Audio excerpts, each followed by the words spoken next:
আজকে আমার বাড়ির আঙিনায় এই আগাছাগুলো পরিষ্কার করব। আসলে একটানা কয়েকদিন বৃষ্টি হওয়াতে জঙ্গলগুলো ঘাসগুলো বেশ তাড়াতাড়ি বড় হয়েছে।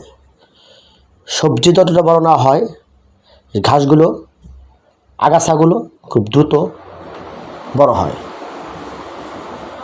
আসলে বৃষ্টি বাদলের দিন সাপ পোকামাকড় এদিক ওদিক ছোটাছুটি করে, তাই আজকে শুক্রবার বাসায় থাকবো, অবসর দিন। চিন্তা করলাম জঙ্গলগুলো পরিষ্কার করব। কাছে দিয়ে জঙ্গলগুলো কাটছি, কোদালও আছে সাথে।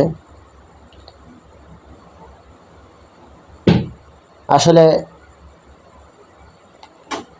আমার বাড়ির কাছাকাছি অনেক পতিত জায়গা, যেগুলো মানুষ কিনে রেখে দিয়েছে, তারা এদিকে আসেও না, দেখেও না কি অবস্থা। আমি নিজেই কয়েকদিন পর পর এই জঙ্গলগুলো পরিষ্কার করে আমার আঙ্গিনা পরিষ্কার রাখি, কেননা পোকামাকড় যে কোনো সময় বাসায় ঢুকতে পারে, ছোটো বাচ্চা আছে। আর রাস্তায় আসলে ঘাস জঙ্গলে দেখতেও খুব খারাপ দেখায়।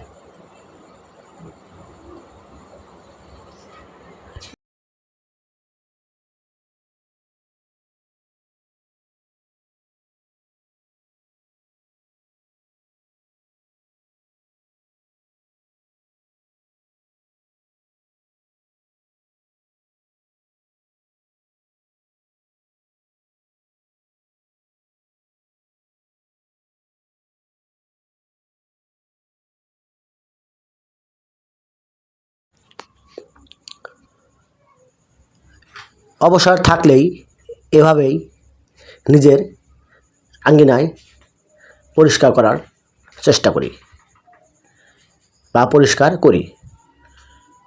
কয়েকদিন পর পরে পরিষ্কার করতে হয়, যেহেতু বৃষ্টি বাদলের দিন আগাছাগুলো খুব তাড়াতাড়ি বড় হয়। এটা হচ্ছে মাটির রাস্তা, মানুষ চলাচল করে, এখানে কাশগুলো খুব দ্রুতই বড় হয়। এগুলো পরিষ্কার করে দিচ্ছি মানুষের যাতায়াতের জন্য যেন সহজ হয়।